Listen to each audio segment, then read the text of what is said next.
자, 이제 자리에 일어나셔서 우리가 함께 주님의 말씀에 귀를 기울이면서 예배의 자리로 나아가도록 하겠습니다.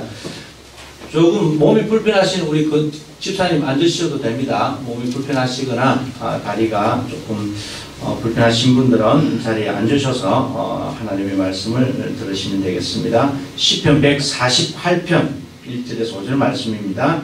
이 말씀을 통해서 주님께서 여러분들을 예배의 마당으로 불러주십니다. 할렐루야. 하늘에서 여호와를 찬양하며 높은 데서 그를 찬양할지어다.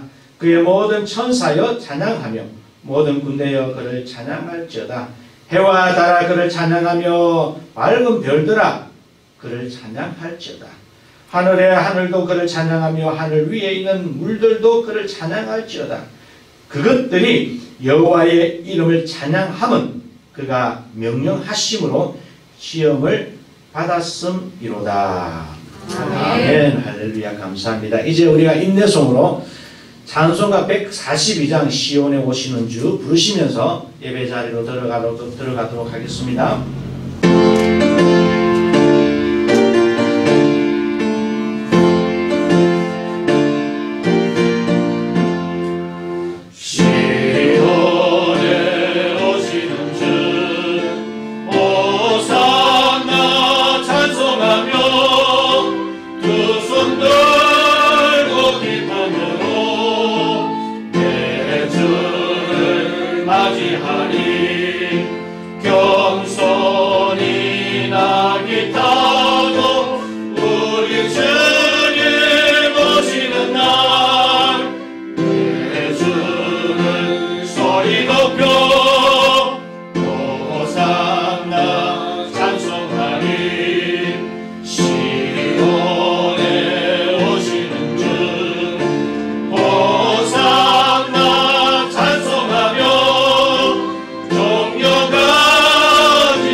다시 부르겠습니다. 3절입니다. 시온에 오시는 주, 시온에 오시는 주, 호산나 찬송하며 모든 백성 노래하며 내 주를 맞이하리. 만민의 구주 되신 우리 주님 오시는 날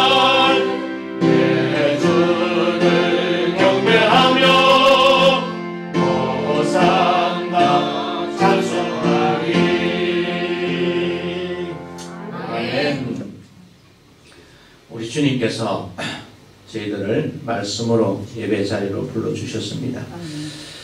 예배 자리에 우리가 발을 내딛고 섰지만 우리의 모습을 되돌아보니 참 가관입니다. 그래서 이 시간은 우리의 죄성들을 주님 앞에 토해내고 토로하고 고해하고 고백하면서 나아가는 시간을 가지도록 하겠습니다. 다 같이 우리의 죄를 고백하는 시간 가지도록 하겠습니다. 기도하겠습니다. 세상을 창조하시고 그 피조물들과 화해하시며 이제 성령 하나님께서 이 예배의 자리로 저희들을 불러주시니 진심으로 감사를 드립니다. 아멘. 주님, 그러나 영시 불구하고 예배 마당에 발을 들어 놓았지만 세상에 많은 죄악들로 주름지고 구겨지고 엉클어진 엉망진창인 나의 모습을 이 시간 쳐다보니 어디 쥐구멍이라도 들어가 숨고 싶은 마음입니다. 비록 당신께서 주권적이고 강권적인 은혜로 저희들을 이 예배 자리로 내몰아 주셨지만 창피스럽고 부끄러워 얼굴을 들 수가 없습니다. 죄성으로 낯짝이 두꺼워져 철면피가 아니면 도무지 저희가 이 속에 이 자리에 앉아 있을 수가 없음을 이 시간 고백하지 아니할 수가 없습니다. 그러하기에 이 시간 감히 조아리며 기도합니다. 당신 앞에 먼저 우리의 죄들을 고해내고 고해하고 토로하며 용서를 강구하지 아니하고는 복음의 자리로 들어갈 수가 없음을 이 시간 고해하니 주여 저희들의 죄를 용서하여 주시옵소서. 우리의 죄를 낱낱이 토로하오니 주님께서 들어주시옵시고 예배에 합당한 자로 다시 한 번 더 성령으로 감사 주시옵시고 보듬어 주시옵시고 인도하여 주시옵소서. 패악하고 더러운 저희들의 생각과 행동들을 아버지 용서하여 주시옵소서. 모든 것을 남 탓으로 돌리는 아담적 본성이 여전히 내 마음속에 내 영혼 속에 다 앉아서 나의 영혼을 사로잡고 있으면 오늘날 많은 사람들이 말하듯이 내로남불적인 이중잣대로 이웃을 정죄하고 세상을 정죄하고 그렇게 함으로써 마치 나에게는 전혀 문제가 없는 듯이 교만하게 살아왔음을 주님 고해하오니 용서하여 주시옵소서. 진리를 분명한다, 진상을 분명한다라고 하면서 결국은 이웃을 철저하게 매장시키고 죽이는 이 현실 속에서 살아남기 위해서 저희들 역시 카멜레온처럼 참 성공주의에 자본주의에 몰려다니면서 이웃을 멸시하고 이웃을 죽이는 그런 우리의 모습들을 이 시간 통해 자복하오니 아버지여 예배에 합당한 자로 이 시간 받아주시옵소서. 특별히 지난 9년 동안 부산고백교회와 호도서 신학원을 인도하여 주신 삼위 하나님께 감사를 드립니다. 감사를 드리지만 저희들 되돌아보니 십자가 순종의 길을 걷기보다도 오히려 말씀에 뻗대고 요동치는 세상의 여론에 이리저리로 휩싸이며 살아왔음을 고백하오니 아버지여 우리들의 모든 죄성을 이 시간 성령의 검으로 다 잘라서 이제 새롭게 주님의 말씀으로 돋아지는 놀라운 은혜의 예배가 될 수 있도록 저희들을 인도하여 주시옵소서. 지금 이 시간 이 예배의 마당에서 예배에 합당한 자로 다시 재창조의 은혜를 부어주시옵시고 그리하여서 마음과 뜻과 영혼을 다하여서 예배드리는 자로 다시 한 번 더 삼아 주시옵소서. 이 모든 말씀을 주님께서 들어주시며 응답하여 주실 줄로 믿사옵고 예수님의 이름으로 간절히 고해하며 고백하며 기도하옵나이다. 아멘. 이제 고백 기도와 아울러서 우리가 찬양으로 주님의 자비하심을 간구하겠습니다. 가톨릭 성가 54장입니다. 주님은 나의 목자시니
죄를 토로하고 주님의 궁에서 살고자 하는 모든 백성들에게 주님께서 이 시간 시편 34편 18절에서 22절 말씀을 통해서 용서와 자비하심을 선포하여 주십니다. 여호와는 마음이 상한 자를 가까이 하시고 충심으로 통회하는 자를 구원하시는도다. 의인은 고난이 많으나 여호와께서 그의 모든 고난에서 건지시는도다. 그의 모든 뼈를 보호하시며 그 중에서 하나도 꺾이지 아니하도다. 악이 악인을 죽일 것이라. 의인을 미워하는 자는 벌을 받으리로다.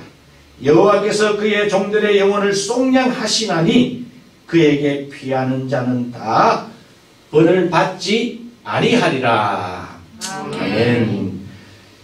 여호와를 피난처 삼아 주님의 궁에 주님의 피난처에 거하는 여러분들 벌을 받지 아니하시고 주님의 영생의 은혜 가운데에 있는 줄로 믿습니다. 이제 자리에 앉으시고 우리 주님께서 주시는 말씀을 함께 노래하는 축복으로 나아가도록 하겠습니다. 이제 시편 149편입니다. 149편 1절에서 9절 말씀을 함께 낭송하도록 하겠습니다. 함께 교송하도록 하겠습니다. 한 절 한 절 우리가 마음을 섞어서 우리가 노래하도록 하겠습니다. 시편 149편 1절에서 9절입니다. 교송하겠습니다. 할렐루야. 새 노래로 여호와께 노래하며 성도의 모임 가운데서 찬양할지어다. 이스라엘은 자기를 지으신 이로 말미암아 즐거워하며 시온의 주민은 그의 왕으로 말미암아 즐거워할지어다. 춤추며 그의 이름을 찬양하며 소고와 수금으로 그를 찬양할지어다. 여호와께서는 자기 백성을 기뻐하시며 겸손한 자를 구원으로 아름답게 하시십니다. 성도들은 영광 중에 즐거워하며 그들의 침상에서 기쁨으로 노래할지어다. 그들의 입에는 하나님에 대한 찬양이 있고 그들의 손에는 두 가지 칼이 있도다. 이것으로 문나라에 보수하며 민족들을 벌하며 그들의 왕들은 사슬로 그들의 이기는 승고락으로 끌려가고. 다 같이 하겠습니다. 기록한 한결대로 그들에게 시행할지로다. 이런 영광은 그의 모든 성도에게 있도다. 할렐루야. 아멘. 이제 우리가 하나님께서 주신 율법을 복음의 은혜 가운데 함께 교송하도록 하겠습니다. 주의 율법입니다. 하나님이 이 모든 말씀으로 말씀하여 이르시되 나는 너를 애굽 땅 종되었던 집에서 인도하여 낸 내 하나님 여호와니라. 죄인은 너는 너희를 다른 신들을 내게 두지 말라. 죄인은 너를 위하여 새긴 우상을 만들지 말고 또 위로 하늘에 있는 것이나 아래로 땅에 있는 것이나 땅 아래 물속에 있는 것에 어떤 형상도 만들지 말며 그것들에게 전하지 말며 그것들을 섬기지 말라. 나 여호와 너의 하나님은 질투하는 하나님이요 나를 미워하는 자를 죄를 갚게 아버지로부터 하나님이고 3,4대까지 이르게 하거니와 나를 사랑하고 내 계명을 지키는 자에게는 천대까지 은혜를 베푸느니라. 제3은 너는 내 하나님 여호와의 이름을 망령되게 부르지 말라. 여호와는 그의 이름을 망령되게 부르는 자를 죄 없다 하지 아니하리라. 제4는 안식일을 기억하여 거룩하게 지키라. 엿새 동안은 힘써 내 모든 일을 행할 것이나 일곱째 날은 내 하나님 여호와의 안식일인즉 너나 내 아들이나 내 딸이나 내 남종이나 내 여종이나 내 가축이나 내 문안에 머무는 개개라도 아무 일도 하지 말라. 이는 엿새 동안에 나 여호와가 하늘과 땅과 바다와 그 가운데 모든 것을 만들고 일곱째 날에 쉬었습니다. 그러므로 나 여호와가 안식일을 복되게 하여 그날을 거룩하게 하였느니라. 제오는 내 부모를 공경하라. 그리하면 내 하나님 여호와가 내게 준 땅에서 내 생명이 길리라. 제6은 살인하지 말라. 제7은 반항하지 말라. 제8은 도둑질하지 말라. 제9는 내 이웃에 대하여 거짓 증거하지 말라. 제10은 내 이웃의 집을 탐내지 말라. 내 이웃의 아내나 그의 남종이나 그의 여종이나 그의 소나 그의 낙이나 물은 내 이웃의 소유를 탐내지 말라. 아멘. 아멘. 이제 우리가 하나님의 말씀 복음의 시간으로 들어가도록 하겠습니다. 오늘은 이동영 목사님, 부산 호도서 신학원 조익신학 교수이신 이동영 목사님께서 성령 조명 기도와 말씀 낭송과 설교, 중보 기도까지 해주시겠습니다.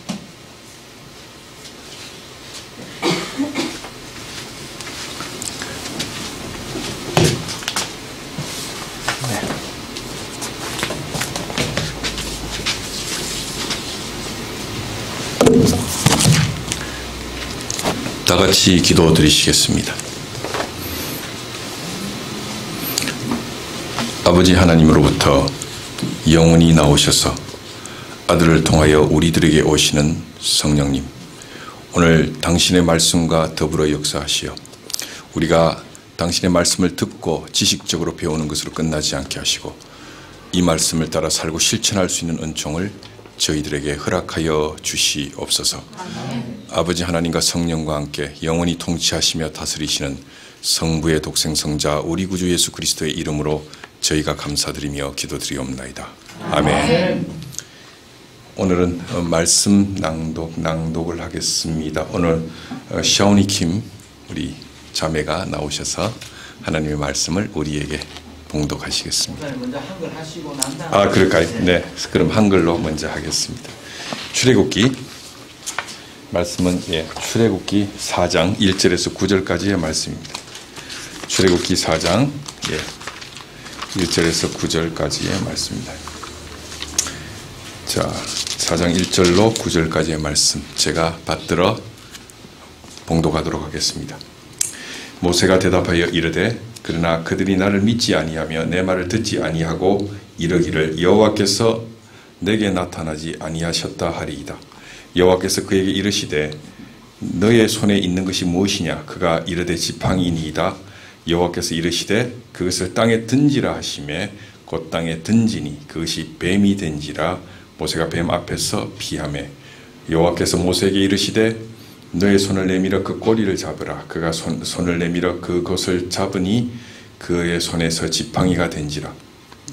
이는 그들에게 그들의 조상의 하나님 곧 아브라함의 하나님 이삭의 하나님 야곱의 하나님 여호와가 내게 나타난 줄을 믿게 하려 함이라 하시고 여호와께서 또 그에게 이르시되 너의 손을 품에 넣으라 하시매 그가 손을 품에 넣었다가 내어보니 그의 손에 나병이 생겨 눈같이 된지라. 이르시되 너의 손을 다시 품에 넣으라 하시매 그가 다시 손을 품에 넣었다가 내어보니 그의 손이 본래의 살로 되돌아왔더라. 여호와께서 이르시되 만일 그들이 너를 믿지 아니하며 그 처음 표적의 표징을 받지 아니하여도 나중 표적의 표징을 믿으리라. 그들이 이 두 이적을 믿지 아니하며 너의 말을 듣지 아니하거든 너는 나일 강물을 조금 떠다가 땅에 부으라. 내가 떠온 나일 강물이 땅에서 피가 되리라. 아멘.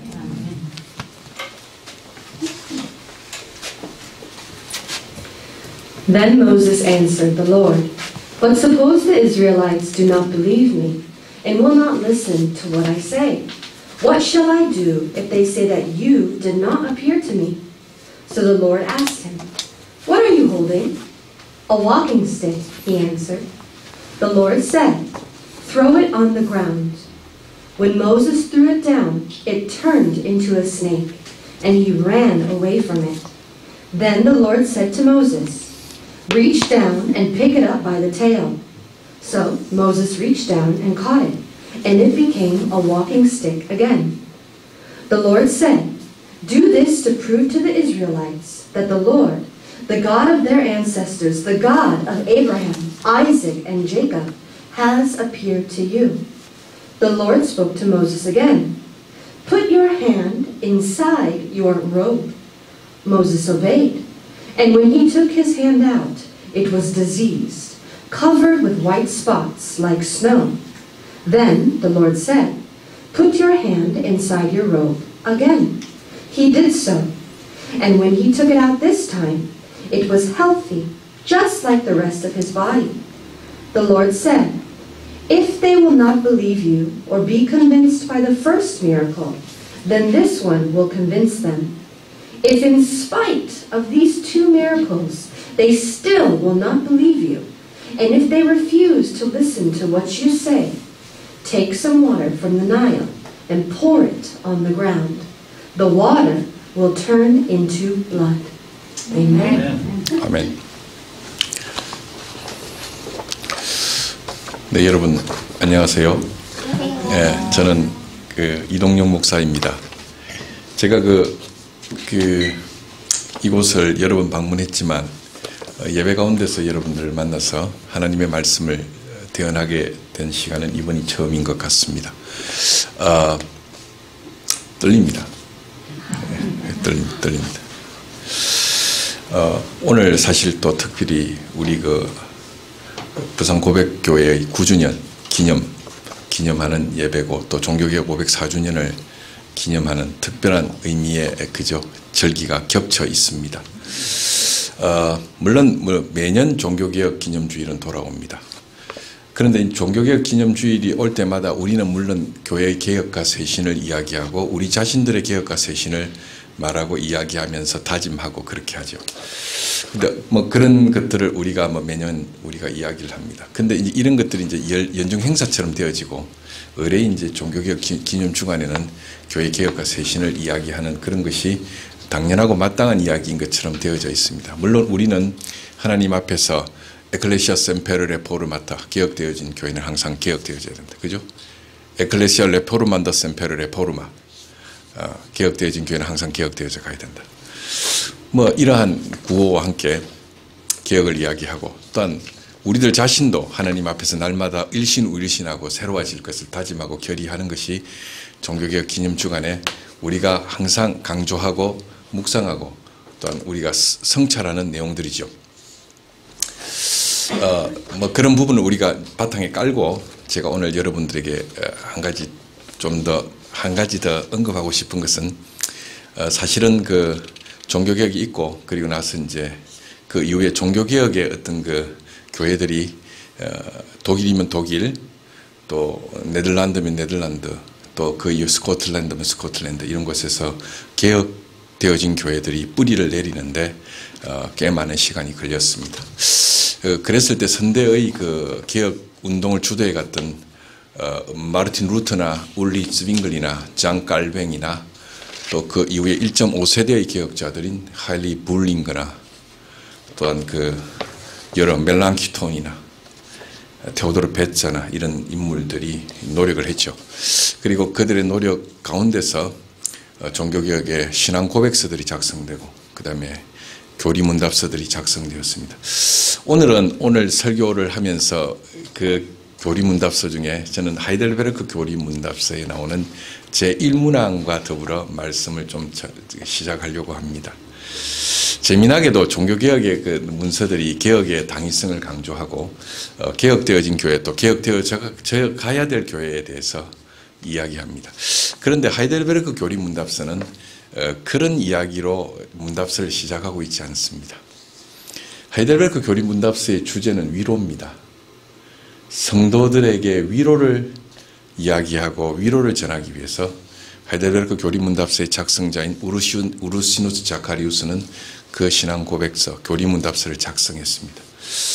왜 이 교리문답서 사실 대륙에서 개혁파 교회의 3대 문답서는 하이델베르크 교리문답서, 하이델베르크 카테키스무스, 콤페시오 벨지카 벨직 신앙 고백서, 그 다음에 도르트 캐논 도르트 신조를 대륙의 개혁파 교회들은 개혁교회 3대 신앙 고백서로 그저 꼽습니다. 물론 영미권에는 웨스트민스터 신앙 고백서와 웨스트민스터 대교리문답, 소교리문답이 있죠.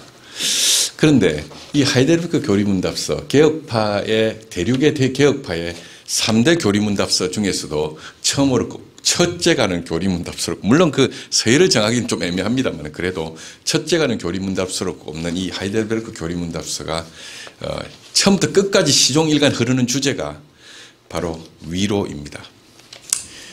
이 교리문답서는 성도들에게 위로를 가르치고 위로를 전하기 위하여 우르시누스가 이 교리문답서를 작성했습니다. 그 이야기는 뭐냐면 종교개혁이 있고 그 이후에 교회들이 엄청난 순환과 고통과 어려움 가운데서 성도들이 신앙생활을 했다는 것을 의미하는 것입니다. 거기 보면 이 신앙 고백서에 처음부터 끝까지 시종일관 흐르는 중요한 주제, 중요한 전통이, 중요한 가르침이, 키워드라고 하죠. 키워드가 여기에 존재하는데 이렇게 질문합니다. 살아있을 때나 죽었을 때 우리들의 유일한 위로는 무엇입니까? 이 교리문답서는 이렇게 시작하죠. 살아있을 때나 죽었을 때 우리들의 유일한 위로는 무엇입니까? 답변은 이렇습니다. 살아있을 때나 죽었을 때 우리의 유일한 위로는 나는 내 것이 아니라 내 몸과 영혼은 신실하신 우리 주 예수 그리스도에게 속해 있다는 것입니다. 라고 답변하고 있습니다. 그러면서 두 번째 질문을 합니다. 그렇다면 우리가 이 참다운 위로 가운데 복되게 살다가 죽기 위하여 우리는 무엇을 알아야 합니까? 우리가 이 위로 가운데서 복되게 살다가 죽기 위하여 우리는 무엇을 알아야 합니까? 답변은 이렇습니다. 우리는 세 가지를 알아야 합니다. 첫째, 우리의 죄와 비참함에 관하여 알아야 합니다. 둘째, 이러한 죄와 비참함으로부터 어떻게 구원받을 수 있는가를 알아야 합니다. 셋째, 이러한 죄와 비참함으로부터 구원받은 우리들이 어떻게 감사하면서 살아야 하는지를 알아야 합니다. 이렇게 답변하고 있죠. 그리고 이 주제는 하이델베르크 교리문답서의 전체를 관통하는 주제로서 이 사실을 설명하고 해설하기 위하여 우르시누스는 신앙고백 교리문답서를 계속해서 써나가고 있습니다. 저는 오늘 종교개혁 기념주일이고 호도스 신학연구원과 함께 부산고백교회 9주년 이 기념 예배에서 저는 여러분에게 먼저 위로에 관한 말씀을 드리고 싶습니다. 우리는 위로가 필요합니다. 코로나 이후에 우리는 또 여러 가지 어려움이 많고 또 여러 가지 이유로 우리는 참으로 위로가 필요하죠. 어떤 이들은 사업상의 어려움으로 깊은 고뇌 가운데 위로가 필요하고 어떤 이들은 사랑하는 가족을 잃고 또 사랑하는 아내와 남편과 자녀와의 관계 속에서 어려움이 있고 그것으로 인하여 어려움이 있고 위로가 필요합니다. 또 목사는 목사대로 위로가 필요합니다. 저 같은 목사도 위로가 필요합니다. 많은 위로가 필요하죠. 우리 모두는 위로가 필요합니다. 이런 일이 있었습니다. 얼마 전에 제가 독일에서 같이 공부하던 한 그 선배 목사님의 사모님이 갑자기 세상을 떠나셨습니다.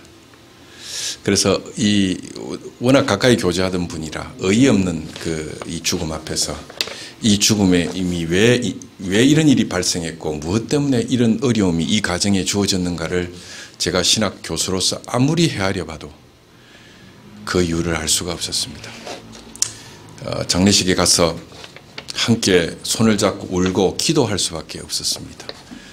같이 울어줄 수밖에 없는 것이었죠. 사도께서도 그렇게 말씀하지 않으셨습니까? 여러분 어려움을 겪는 사람들과 함께 여러분 함께 울어야 합니다. 이렇게 바울 사도께서도 친히 우리들에게 말씀하신 적이 있습니다. 그런데 우리 선배 목사님하고 함께 대화를 나누면서 이런 이야기를 했습니다. 나의 아내는 살아있을 때나 죽었을 때나 그죠? 그 유일한 위로를 믿으며 복되게 살다가 이 세상을 떠났습니다.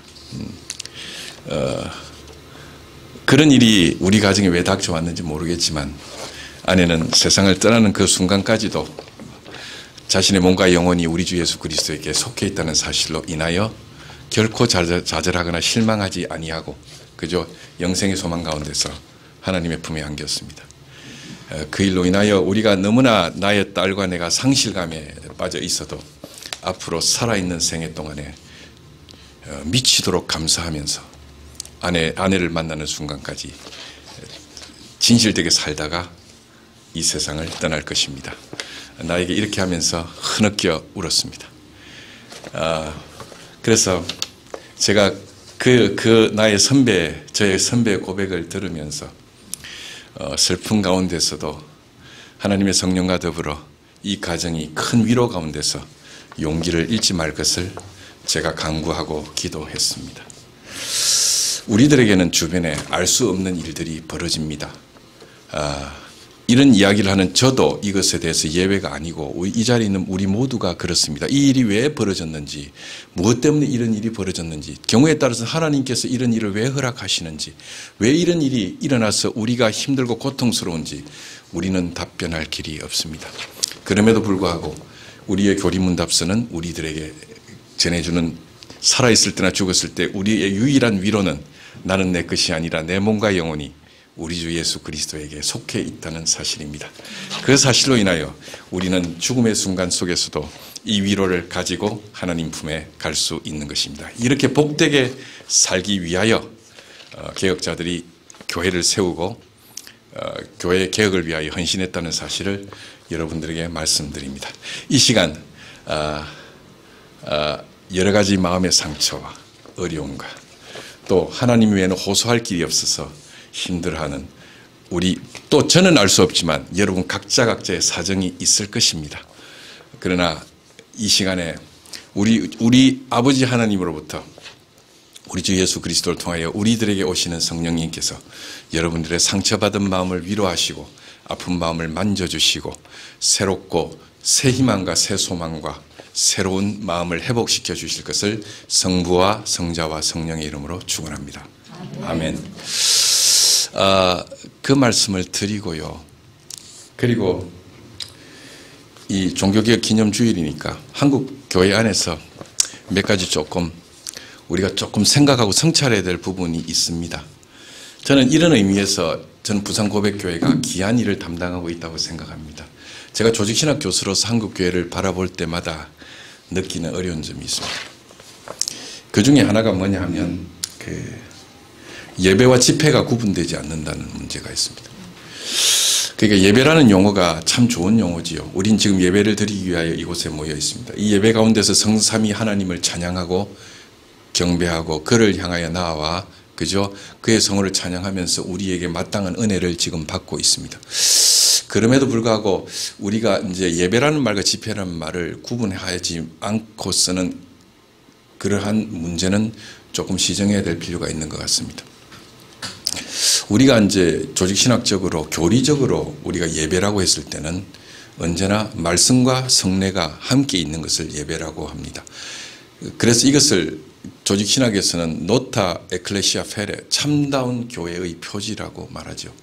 참다운 교회의 표지는 뭐냐면 말씀과 성례입니다. 말씀은 우리가 읽고 묵상하고 선포되어지고 우리가 공부하는 하나님의 말씀을 의미하죠. 그래서 교회는 항상 하나님의 말씀이 참되게 증언되고 선포되는 곳에 교회가 있는 것입니다. 그리고 나서 두 번째의 요소는 성례가 올바르게 집행되어야 교회인데, 여기서 성례라는 것은 성찬과 세례지요.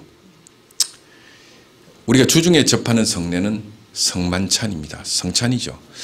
그래서 교부시대 이래로 종교개혁 시대를 거쳐서 근세를 거쳐서 오늘날 이르기까지 공적인 교회, 공교회는 언제나 예배의 규정을 말씀과 성례가 항상 함께 집행되는 곳에 예배가 있다고 보았고, 그러한 예배 속에서 말씀과 성례가 함께 제대로 올바르게 집행될 때 참된 교회의 표지가 분명히 서 있다고 보았고, 그렇게 참된 교회의 표지가 서 있는 곳에 하나님의 교회가 있다고 보았던 것입니다. 그래서 말씀과 성례가 더불어 있는 곳에 예배가 있는데, 우리나라 교회들은 어떻게 보면 예배란 말을 아무 곳에나 상용하는 측면이 있습니다. 예를 들면 돌잔치 감사 예배 이런 거죠. 그 취지는 이해합니다. 그 다음에 뭡니까? 칠순 감사 예배, 또 심지어는 가정 예배 이런 용어를 쓰죠. 근데 사실은 정확하게 말하면 경건회입니다. 그게 가족 경건회, 가정 경건회인데, 이 경건회라는 말이 맞는데 예배라는 말을 쓰지요. 돌잔치 감사 예배, 그것도 사실은 우리가 예배라는 것은 성삼위일체 하나님의 성호를 찬양하고 높이는 것이 예배인데, 그 하나의 돌에 관해서 함께 축하하고 모여서 목사님을 모시고 말씀을 듣고 기도하는 이 과정을 예배라는 이름을 붙이는 것은 마땅한 것이 아니죠. 사실은 그것은 돌잔치를 하기 전에 잠시 우리가 기도하는 것입니다. 말씀을 듣고 기도하는 모임입니다. 이런 부분에 대해서 우리가 좀 의식과 각성이 좀 필요하겠다. 그래서 한국 교회에서 사실 성만찬을 예배 가운데 집례하지 않는다는 것은 굉장히 한국 개신교회의 특히 깔뱅을 따르는 개혁파 교회의 치명적인 문제점이 한국에서 발생하고 있는 것 같습니다. 성만찬을 연중 행사처럼 하죠. 물론 지금 우리 그 고백교회는 아마 매주 성찬이 있는 걸로 알지만 지금 코로나적 상황이라서 잠시 휴회하고 있는 것으로 알고 있습니다. 근데 말씀과 그 성만찬이 함께 있는 것을 우리가 예배라고 규정한다면 한국에서 대다수의 많은 교회들은 주일날 예배는 없고 집회만 있는 사태가 발생되고 있다고 여겨집니다. 사실 그러니까 예배는 없고 경건에 내지는 사경에 내지는 집회만이 매주 드려지고 1년에 2번 성만찬을 하는 교회는 1년에 2번만 예배를 드리는 사태가 발생하고 있는 것이죠. 이런 부분이 우리가 시정되어져야 합니다. 왜냐하면 우리 성만찬 교리는 성령께서 말씀과 더불어 빵과 포도주와 함께 역사하셔서 빵과 포도주를 나누어 먹고 마시는 공동체 속에 우리 주 예수 그리스도를 현존케 하신다는 것이 우리 장로교도들이 믿고 있는 그죠? 성만찬 교리입니다. 우리는 주님이 성만찬 가운데서 현존하신다는 사실을 믿고 고백합니다. 그래서 우리가 빵과 포도주를 나누어 먹고 마실 때에 우리 주 예수 그리스도께서 현존하셔서 이 빵과 포도주를 나누어 먹고 마시는 공동체 속에 주님이 현존하시고 우리가 그 빵과 포도주를 먹고 마심으로 주님의 그죠? 몸에 연합된 지체가 되어서 하나의 몸을 그리스도의 몸을 구성하고 형성한다는 사실을 우리가 믿고 고백하기 때문에 이 성만찬이라는 것은 예배를 예배되게 하는 필수 불가결의 요소라는 사실을 우리가 망각해서는 안 되는 것이죠. 말씀과 더불어 이 성만찬은 예배를 예배되게 하는 필수 불가결의 요소다. 근데 이 부분이 한국 개신교 안에서 잘 지켜지고 있지 않습니다. 그러다 보니까 신자들 자체가 성만찬 가운데서 주님의 현존을 믿는 신앙과 영성이 지극히 부족하다는 것을 말씀드리고 싶습니다. 이런 부분들이 한국의 개신교가 종교개혁 기념주일날 좀 반성적으로 성찰해야 될 문제라고 여겨집니다. 제가 어떤 그 경험이 있습니다. 제가 오스트리아 위엔에서 12년 동안 목회를 했기 때문에 그리고 제가 목회하는 교회는 매주 성만찬이 있었습니다. 말씀 선포와 함께 성만찬이 있었는데 그 당시에 어떤 일이 있었는가 아프가니스탄 사태가 나고 아프가니스탄의 그 난민들이 유럽으로 이렇게 그저 유입해 들어왔던 적이 있었어요. 그때 아프가니스탄에도 기독교가 있습니다. 아프가니스탄 정교회 신자들이죠. 그들이 난민 신분으로 오스트리아 비엔에 왔는데 우리 교회 교인 중에 한 집사님이 그 당시에 돼지고기 도축 공장을 경영하고 있었습니다. 그래서 참 그 오갈 데 없는 난민들이라 돼지고기 도축 공장에 고용을 해서 그때 거기서 일을 하면서 생계를 꾸리는 2명의 아프가니스탄 크리스찬이 있었습니다. 저희 교회에 왔었어요. 그런데 이제 목사가 한국말로 설교도 하고 말씀을 진행하고 예배를 이끌어 나가니까 설교 가운데서는 전혀 공감이 안 되죠. 왜냐하면 한국말을 모르니까 그 말씀을 청취할 수가 없지 않습니까? 그러나 그들이 그 나그네 생활을 하고 그 어렵고 절박한 상황에서도 그들이 예배 가운데서 위로를 받고 우리 공동체와 한 몸을 이루고 있는 지체라는 사실을 뜨겁게 깨닫고 뜨거운 눈물 가운데서 참여했던 예식이 뭐였느냐 하면 바로 성만찬 예식이었던 것입니다. 그리고 저는 그때 어떤 감동을 받았는가 하면 아프가니스탄 정교회의 기독교인들은 성만찬 가운데 주님의 현존을 믿는 그런 신앙과 영성을 갖고 있었던 것이지요. 제가 이 성만찬을 할 때 빵과 포도주를 이렇게 나눌 때 보면 정작 우리 교인들은 멀뚱멀뚱하게 그냥 서서 봤지만 아프가니스탄의 정교회 신자 2사람은 무릎을 꿇고 2손을 뻗어서 간절한 마음으로 빵과 포도주를 먹고 마시며 뜨거운 눈물 가운데 그 성찬을 함께 나누면서 주님의 현존을 경험하고 그 외롭고 고단한 그 난민 생활에서 격려와 위로를 받았던 것입니다. 그리고 그때 그 2 신자들로 인하여 우리 성도들이 학습이 많이 됐어요. 성만찬 가운데서 주님의 현존을 믿는 신앙이 어떤 것인지에 대해서 우리 신자들이 많은 학습을 하고 공부를 하면서 우리가 그들로 인하여 은혜 받음에 감사드렸던 시간들이 있었습니다. 그래서 우리가 성만찬 가운데서 주님의 현존을 믿는 이런 신앙과 영성이 한국 개신교 안에서 회복되어져야 되겠다는 말씀을 드립니다. 지금은 코로나 기간이라 우리가 성만찬을 거행하기가 어렵습니다. 그렇기 때문에 우리는 지금은 비상 상황이라 이렇게 사경에 내지는 경건의식 예배를 드릴 수밖에 없지만, 그러나 우리가 온전히 회복되어져서 위드 코로나가 되고 그 이후의 상황이 되면 말씀 선포와 성만찬과 함께 그저 예배를 온전히 들을 수 있는 그때가 될 수 있기를 바라고, 종교개혁이라는 것이 참다운 예배를 드리기 위한 신학적인 운동이었고 신학적인 그저 선포였고 선언이었고 실천이었다는 사실을 우리가 잊어서는 안 되겠습니다. 이 말씀을 드리고 싶어요. 그래서 이 부분에 대해서 우리가 한국 개신교회가 조금 이 부분을 시정해야 되고, 이것에 대해서 주도적으로 조금 이끌어 나가는 우리 고백교회가 되면 좋겠고, 이 우리 고백교회가 그런 입장에서 파이오니아적인 그죠 교회가 되고 있다는 것으로 인하여 이 시대에 하나님께서 주신 소명이 있다고 여겨집니다. 뭐 다른 이야기도 말씀드리고 싶지만은 이제 말씀을 전하겠습니다. 뭐 또 차차 또 드릴 기회가 있을 것 같고, 그래서 말씀과 성례, 성만찬이 함께 있는 예배를 드림으로 참된 교회의 표지를 반듯하게 세우고, 그죠? 그리고 참된 교회의 표지와 더불어 하나님께 나아가서 성삼위일체 하나님을 그죠? 올바르게 찬양하고 경배할 수 있는 공동체가 될 수 있기를 바랍니다. 그리고 이 말씀 선포와 성만찬이 바로 메디아 그라치의 은총의 수단이라는 사실을 잊어서는 안 되겠습니다. 우리 한국 개신교는 좀 이런 부분에 있어서 반성적 성찰이 필요합니다. 그러니까 뭐 자의적으로 박수치고 이 손을 들고, 이게 물론 신앙의 몸짓으로 나쁜 것은 아니겠지만 자의적으로 박수치고 손을 들면서 이걸 갖고 은혜 받는다고 생각하면서 정작 그죠 하나님의 말씀이 우리에게 그저 말씀을 통해서 세우신 은총의 수단인 그저 말씀 선포 성만찬이 바로 교회가 말씀을 통하여 그죠 선포하고 선언한 공식적인 은총의 수단인데, 이 메디아 그라치에를 통해서 그리스도의 현존을 말하지 않고 경험하지 못한다면 우리가 주의 몸된 교회라고 했을 때 이게 뭔가 신앙 고백의 하자가 발생할 수 있다는 것을 명심하고, 이런 부분에 대해서 우리가 좀 파이오니아적으로 이런 부분을 좀 우리 교회도 잘 그것을 시행할 뿐만 아니라 또 이웃 교회에 이런 것이 선한 영향력을 줄 수 있기를 바라는 것입니다. 자, 아멘. 자, 그러면 말씀을 전하도록 하겠습니다. 오늘 본문은 이렇습니다. 모세는 호렙산의 가시떨기 나무 불꽃을 통해서 이스라엘 백성의 지도자로서 소명을 하나님께로부터 부여받았습니다.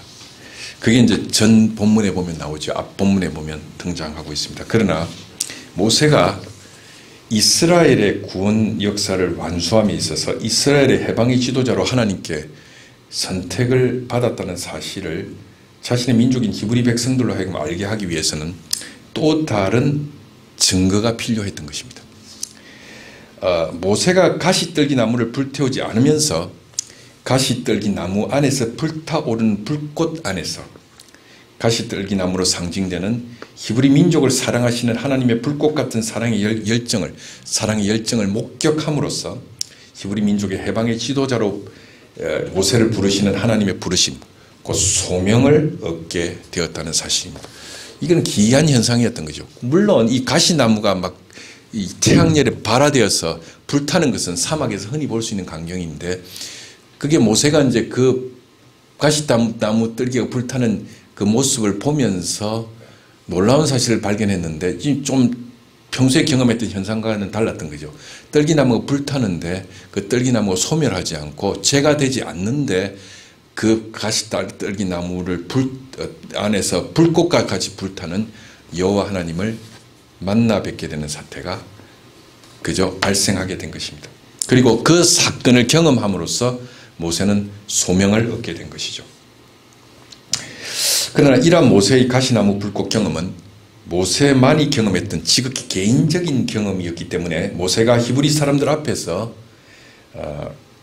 자신이 히브리 민족의 해방의 지도자로 여호와께 선택을 받았다고 아무리 이야기를 한다고 해도 이런 모세의 경험을 히브리 사람들이 신뢰하지 않을 경우에 그것은 모세의 거짓말이나 허풍 내지는 모세의 환각으로 치부될 수가 있는 거죠. 뭐 모세나 봤지 우리가 안 본 네가 그거 봤는지 어떻게 하느냐. 요새도 뭐 그렇게 구라치는 사람들 있지 않습니까? 자기만 보지 뭐 우리가 뭐 본 적이 없는데 뭐 네가 뭐 그 자식 허풍 떨고 있네 이러면 아무 말 할 수가 없는 거잖아요. 그렇습니다. 그럼 한마디로 히브리 사람들이 모세의 말을 안 믿으면 그만인 것입니다. 그리고 위대한 권좌에 앉아있는 이집트의 왕 파라오에게 있어서 이 소위 가시나무 안에서 불타오르는 신이라는 것은 보잘것없는 신이 아닐 수가 없죠. 위대한 권좌에 앉아서 뭐 있는 그 파라오의 입장에서 그 당시 뭐 그 근동 최강의 제국의 황제가 그따구 소리 한다고 해서 뭐 기구가 먹히겠습니까? 그리고 이 가시나무, 이 히브리말 스네라고 하는데 이 스네라는 것은 그 당시 먼지 같은 민족, 미천하고 먼지 같은 히브리 민족을 상징하는 식물 아니겠습니까? 이 아주 그 바싹 마른 감목식물이거든요. 그 여기서 불타오르는 신이 뭐 그 노예들의 신이 뭐 그 나 우짜라고 뭐 그딴 신을 이야기한다고 파라오가 기구가 먹히겠습니까? 그래서 당시 그 고대 근동 최강의 제국의 황제인 파라오 앞에서 가시 떨기 나무 가운데 현존하여 불타오르는 그 신이 자신의 백성을 구원하고자 모세를 파라오에게 보냈다고 말하면 파라오는 박장대소를 하면서 비웃을 것이 명약가나한 사실인 것이죠. 고난당하는 자신의 백성들의 삶의 현장에 현존하며 그들과 함께하며 그들을 돕고자 하는 하나님의 행동은 실제로 종종 사람들에게 비웃음거리가 되었던 것입니다. 고난당하는 사람들과 함께 하시는 하나님의 행동이 언제나 비웃음거리가 되며 원래 이제 고난당하는 자들과 함께 있으면 원래 그 허약해 보이고 어떻게 보면 경우에 따라서는 막 박복하게 보이고 경우에 따라 찌질하게도 보이죠. 그런데 고난당하는 히브리 민족과 함께 있는 하나님이란 게 고대 근동 아시아의 가장 위대한 제국의 황제 눈에서 보면 그 신 자체가 찌질하게 보일 거라고. 그렇지 않겠습니까? 그런데 이 사실은 고난당하는 사람들과 함께 하시는 하나님의 행동이 언제나 비웃음거리가 되며 하나님 그러한 비웃음을 감수하면서까지 고난당하는 자신들의 백성을 도우시는 분이라는 사상이 구약성경 도처에 등장하고 있다는 사실입니다. 예를 들면 창세기 18장 13절로 17절에 보면 여호와의 사자가 아브라함을 방문하여 아브라함의 아내 사라가 아들을 가질 것을 알려주는 장면이 보도되는데 이때 사라는 이 말을 듣고 마음속으로 비웃었던 것입니다. 자식이 없는 사라에게 아들을 주겠다는 야훼의 여호와의 이 큰 은총을 사라는 감사하기는커녕 그 은총을 받아 누릴 당사자 사라가 비웃었다는 것, 이것이야말로 이 세상의 모습이고 우리들의 모습이 아닌가 합니다. 하나님께서 이 연약한 자들 도우시고 함께 하시겠다고 할 때 세상이 그 하나님에 대해서 감사와 존귀와 영광을 돌린다기보다는 비웃고 찌질하게 보는 것이 세상의 모습이고 우리들의 모습인 것이죠. 자식이 없는 사라에게 자식을 주겠다고 하는 그런 여호와 하나님의 약속을 그 약속의 은총을 받을 대상인 사라조차 비웃었다면 하물며 파라오 앞에서 모세가 가시떨기 나무 속에서 불타는 신이 히브리 민족을 해방시키고자 나를 보냈다고 하면 파라오가 얼마나 박장대소를 하고 비웃겠습니까? 그러나 파라오와 그가 통치하는 세계를 향하여 여호와는 모세를 자신의 종으로 자신의 사자로 그리고 자신의 예언자로 파송하기 위하여 준비를 시키고 있는 장면이 오늘 본문인 출애굽기 4장 1절로 9절의 본문인 것이지요. 이 본문을 잠시 제가 주석해 보도록 하겠습니다. 고난당하는 자들과 함께 하시는 하나님의 활동 방식이 언제나 인간의 비웃음거리가 되는 그러한 세계로 하나님의 구원의 메시지를 가지고 나아가는 사람에게는 그가 특별히 하나님께서 세우신 하나님의 전권 대사라는 사실을 상대방에게 알리기 위한 증거가 필요합니다. 모세가 최고 권력자 파라오에게 가서 히브리 민족을 돌려보내라는 해방의 메시지를 전해야만 하는데 가시나무 뜰기 속에서 불타던 신의 정권 대사라는 사실을 이야기해본들 파라오의 비웃음만 살 뿐입니다. 그래서 모세에게는 자신이 하나님의 사자로 보냄을 받았다는 사실을 명백히 입증해야만 하는 증거가 필요했는데 오늘 본문에서 이 증거가 세 가지로 주어지고 있습니다. 첫째는 뭐냐 하면 모세가 가지고 있는 지팡이를 뱀으로 바꾸게 하는 그죠? 기적의 능력이 첫 번째 증거입니다. 두 번째 증거는 모세의 손이 그 품에 닿았을 때 그죠? 닿았을 때마다 문둥병이 들렸다가 나았다가 하는 두 번째 증거입니다. 세 번째 증거는 나일 강물을 피로 변하게 하는 기적의 능력이 바로 세 번째 증거였던 것입니다. 이 세 가지 증거가 하나님께서 모세를 히브리 민족의 지도자로 세우시고 파라오에게 보냈다는 증거로서 지금 제시되고 있습니다. 그러나 여기서 한 가지 질문이 제기됩니다. 하나님의 사자로서 모세의 확신은 하나님이 모세에게 베푸시는 기적을 통해서만 얻어지는 것인가요? 이 기적을 통해서만 얻어지는 것입니까? 하나님께서 자신을 히브리 민족의 지도자로 세웠다는 이 확신이 하나님에게 하나님이 모세에게 베푸시는 기적을 통해서만 그죠? 얻어지는 것입니까? 이러한 질문에 대해서 오늘 본문이 우리에게 하는 답변은 no, 아니라는 것입니다. 왜냐하면 본문인 4장 1절에서 9절에 등장하는 세 가지 기적은 모세에게 하나님의 사자라는 사명의식을 확신시키는데 전적으로 실패하고 있기 때문입니다.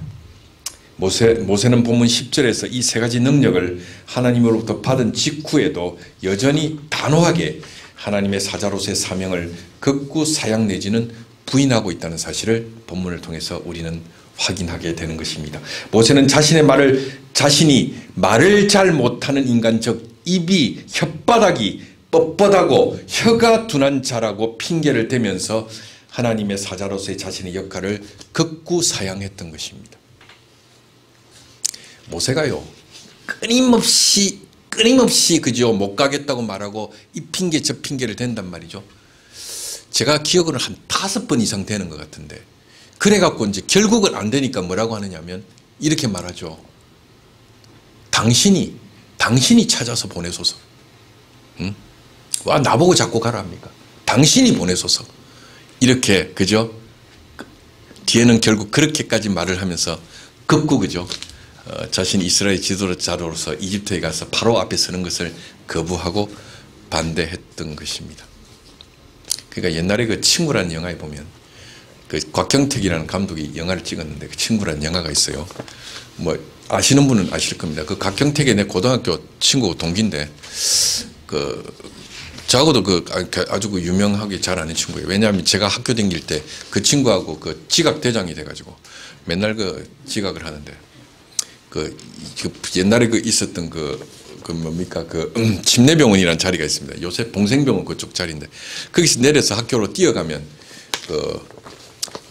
보통 10분을 남기고 버스에서 내리면 10분 안에 뛰어 들어갑니다.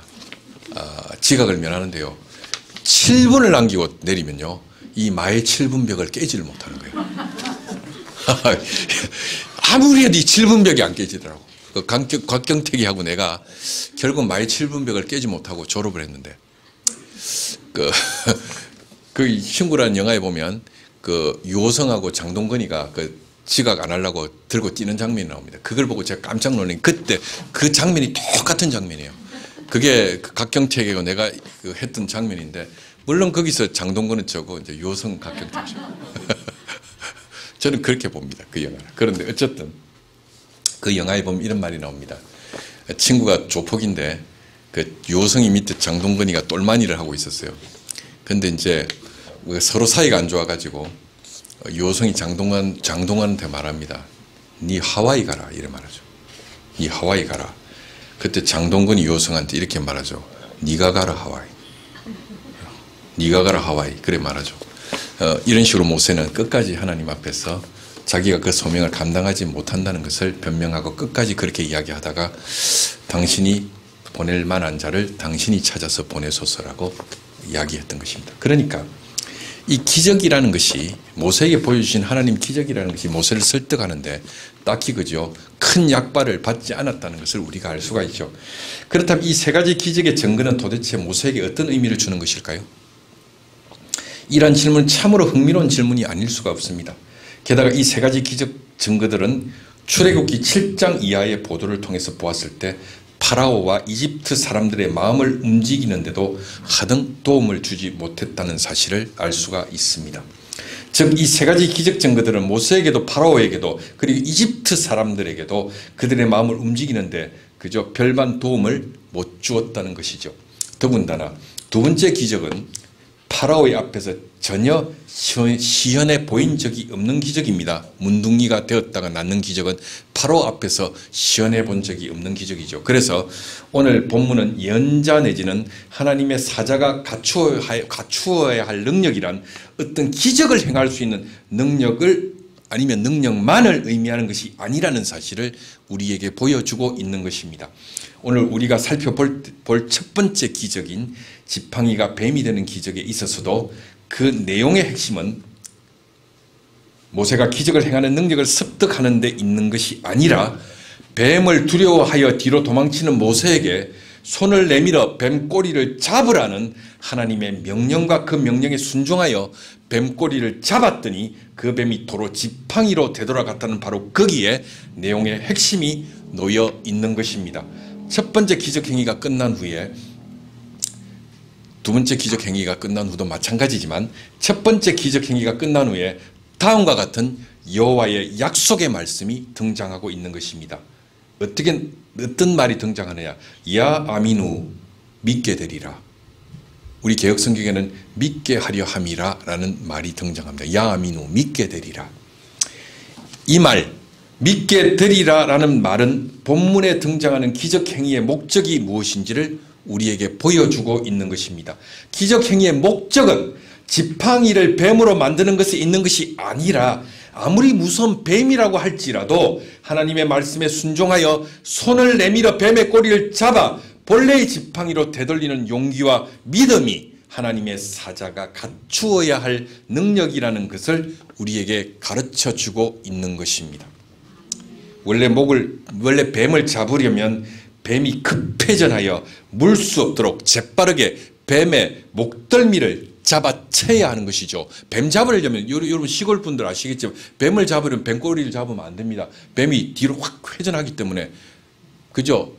빨리 순간적으로 뱀꼬리가 아니라 뭡니까? 뱀의 목덜미를 뒤에서 낚아채야 뱀을 안전하게 잡을 수가 있는 것입니다. 그런데 목덜미가 아닌 꼬리를 잡아채는 것은 화를 자초하는 행위가 아니고 무엇이겠습니까? 뱀의 꼬리를 잡는 순간 뱀은 몸을 돌려 꼬리를 잡는 손을 잔혹하게 물어뜯을 것입니다. 그리고 그 뱀이 독사가 되면은 그죠? 목숨이 위태한 사태가 발생하게 되는 것이죠. 고대 근동 메소포타미아에서 뱀은 혼돈과 악의 여신 티마아트를 상징하는 동물이었습니다. 그 메소포타미아 종교에서는 그죠? 이 뱀이란 것은 티마아트라는 악의 여신을 상징하는 동물이 뱀이었습니다. 그리고 특히 고대 이집트는 뱀 주술이 성행하던 곳이었습니다. 이집트의 왕 파라오의 왕관을 우라에우스라고 하는데 이 우라에우스라는 왕관을 이 파라오가 쓰고 있는데 이 말의 뜻은 몸을 고추 세우고 있는 코브라를 의미합니다. 우라에우스라는 것은 몸을 고추 세우고 있는 코브라인데 그죠? 이 왕관 우라에우스를 그죠? 그 파라오가 쓰고 있어요. 그 파라오에 쓴 왕관을 보면 중간에 이 몸을 고추 이거 뭡니까 이거 코브라가 이렇게 달려 있죠. 이 왕관에 이렇게. 여러분 아마 흔히들 확인할 수 있습니다. 구글 같은 데서.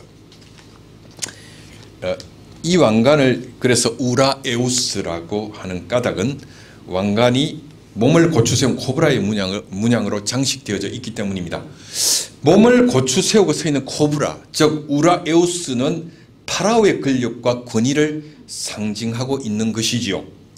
그렇다면 모세에게 첫 번째 기적행위, 즉 지팡이를 던져 뱀으로 만들고 손을 내밀어 그 뱀꼬리를 잡아서 다시 뱀을 지팡이로 돌리는 기적 행위를 통해서 하나님께서 모세에게 전달하고자 하는 그 메시지는 무엇일까요? 그것은 뱀 주술이 성행하는 이집트 왕국으로 가서 고추선 뱀 형상으로 장식된 왕관을 쓰고 용상에 앉아있는 파라오에게 두려움 없이 당당히 나아가라는 뜻으로 우리가 이해해야만 되는 것입니다. 그리고 뱀의 목덜미가 아니라 꼬리를 잡으라는 것은 파라오에게 대항하여 이길 수 있는 유일한 길은 하나님의 말씀에 순종하는 믿음 외에 다른 방법이 없다는 것을 우리에게 보여주고 있는 것이죠. 모세는 광야에서 오랜 세월 잔뼈가 굵었기 때문에 광야에서 등장하는 뱀을 어떻게 퇴치하고 어떻게 잡는지 대단히 전문적인 지식을 갖고 있는 사람입니다. 뱀을 어떻게 잡아야 하는지 너무나 잘 알고 있지요. 그런 모세에게 뱀 목덜미를 잡아채라고 말씀하지 아니하시고 뱀 꼬리를 잡으라고 했을 때 하나님께서 모세에게 요청하셨던 것은 뭐냐면 너 따위의 지혜를 가지고는 파라오 앞에 나아갈 수가 없다는 것입니다. 너 따위의 지혜가 아니고 네가 갖고 있는 연륜과 지혜가 아니라 파라오와 대항해서 싸우려면 네가 내 말에 순종해야 된다는 사실을 이 기적을 통해서 그죠? 모세에게 하나님께서는 가르치고 있는 것입니다. 모세는 사막에서 잔뼈가 굵은 사람입니다. 사막에서 양을 치면서 산전수전을 다 겪은 매우 경험이 풍부한 목자입니다. 그러기에 사막에서 뱀을 만났을 때 뱀을 어떻게 퇴치하는지, 뱀을 잡을 때는 어떤 방식으로 잡아야 하는지 매우 빠삭하게 잘 아는 사람이죠. 뱀을 잡을 때 목덜미를 낚아채지 않고 꼬리를 잡는 것은 자살 행위인 것입니다.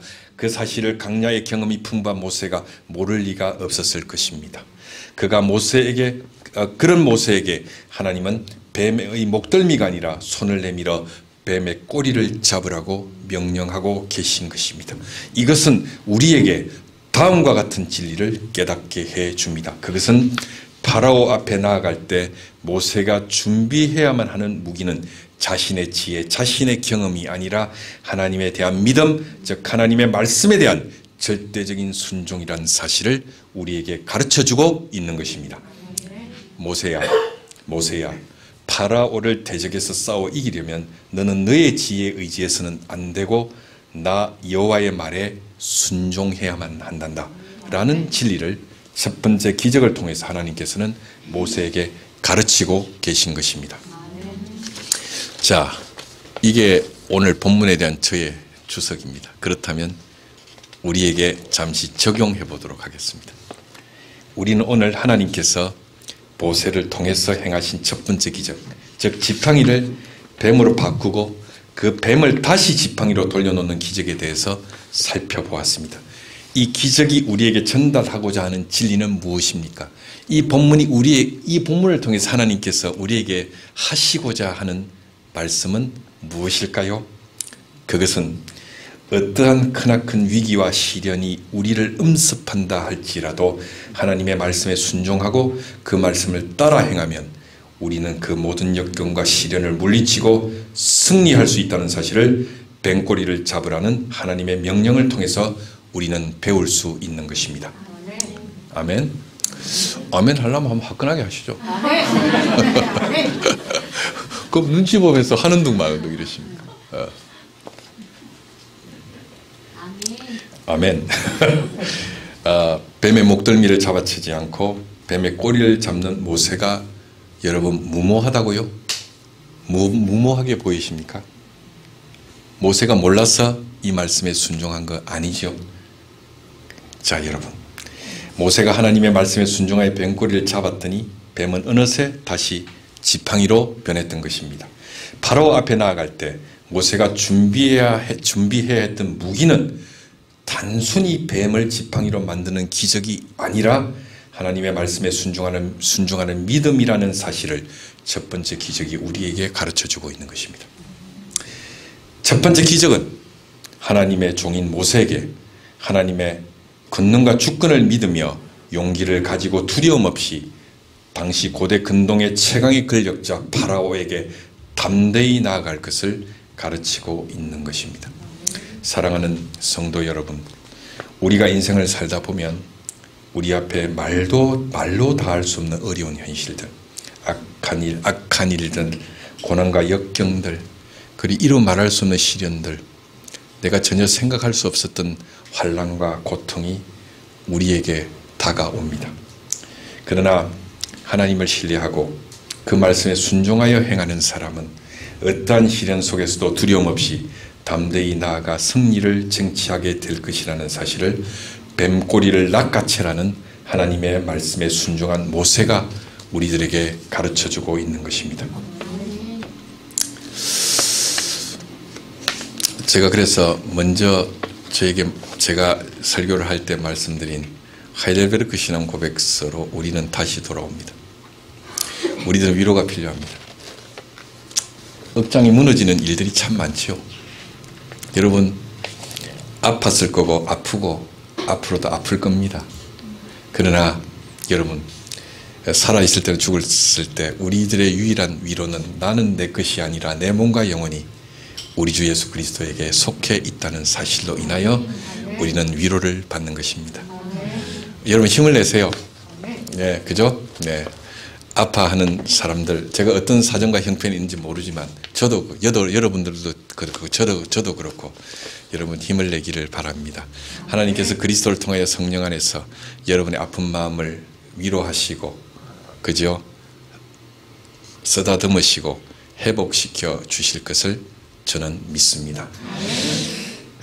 오직 하나님에 대한 믿음만이 우리 인생에 도사리고 있는 고난과 시련에 대항하여 종국적인 승리를 안겨줄 것이라는 사실을 굳게 믿으시는 여러분이 되시기를 성부와 성자와 성령의 이름으로 축원합니다.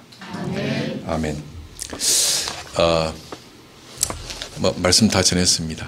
오늘 종교개혁 기념주일에 우리에게 당신의 말씀을 허락해 주신 성삼위일체 하나님께 감사와 영광을 돌려 올립시다.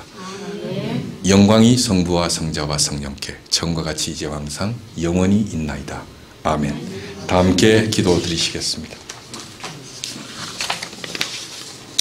주님, 우리 앞에 어떠한 어려움이 놓여 있다 할지라도 하나님의 말씀에 순종하여 그 말씀을 행하는 사람이 되게 하시어 어떤 고난과 역경 가운데서도 항상 승리하는 저희가 되게 하옵소서.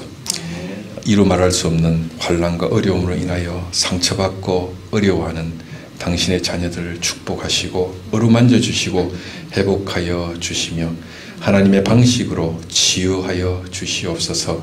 아버지 하나님과 성령과 함께 홀로 거룩하시고 홀로 높으시고 홀로 하나님이신 성부의 독생성자 우리 구주 예수 그리스도의 이름으로 저희가 기도드리옵나이다. 아멘.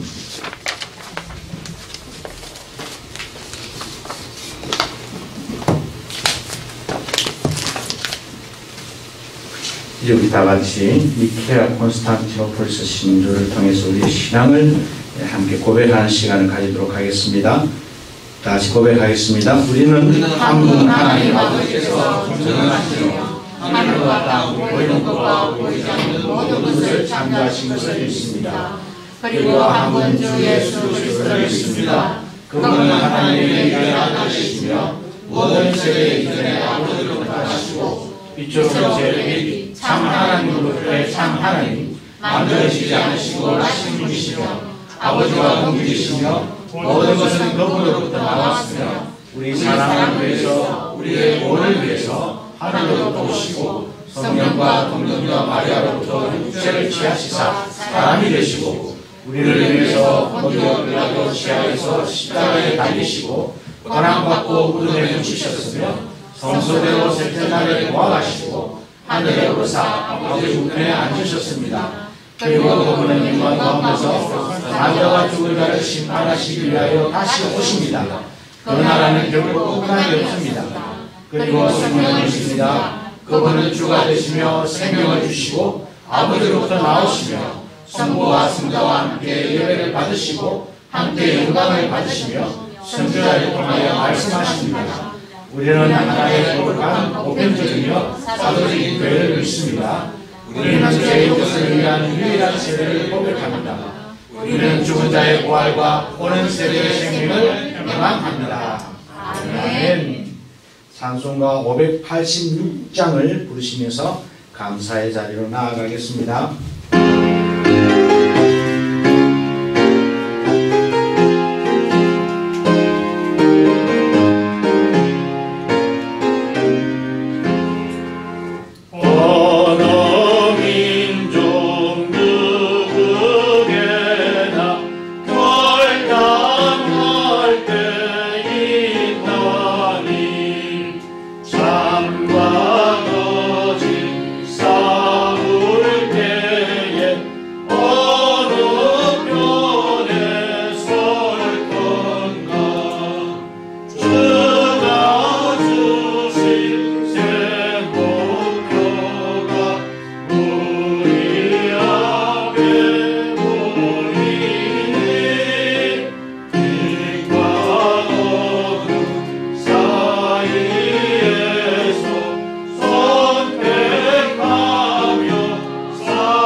방문 전에 이렇게 인도하여 주셔서 예배드릴 수 있게 해주시니 감사드립니다.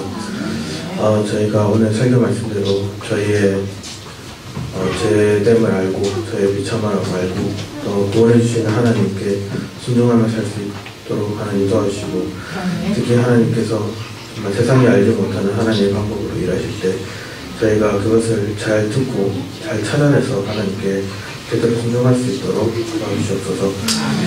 저희가 드리는 이 예물이 하나님께서 준비하고 하나님께서 계획하시는 그 일에 쓰일 수 있도록 도와주시옵소서. 아멘. 예수님의 이름으로 기도드렸습니다. 아멘. 찬송가 635장 하늘에 계신 아버지 부르시고, 그리고 우리 원로 목사님 김홍수 목사님 나오셔서 축복 기도해 주시겠습니다.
하나님 아버지, 영광과 찬송과 경배를 영원 무궁토록 홀로 받으시옵소서.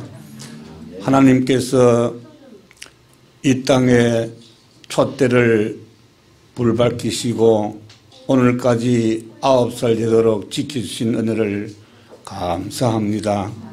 지금 이 지구촌에는 코로나라고는 악한 재앙이 있어서 많은 사람들이 피해를 입고 또 특별히 하나님의 교회들이 어려움을 많이 당하고 믿음 약한 자들이 시험을 받고 있습니다.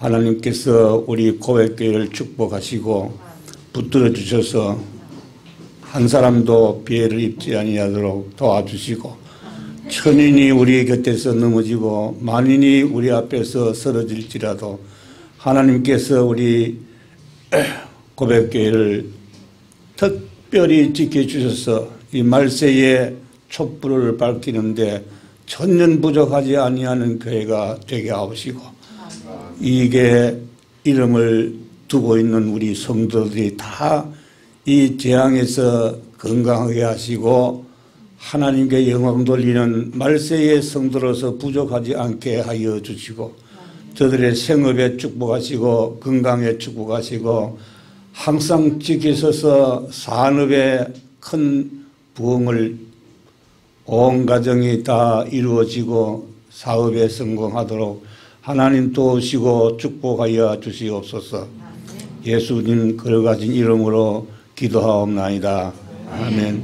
지금은 주 예수 그리스도의 은혜와 아버지 하나님의 무한하시고 크시고 위대하신 사랑과 성령의 감화하시고 감동하시며 위로하시고 충만하심이 우리 고백교회와 그 이름을 두고 있는 모든 백성들과 성도들과 천안만국교회 위에 영원 무궁토록 함께 있을지어다.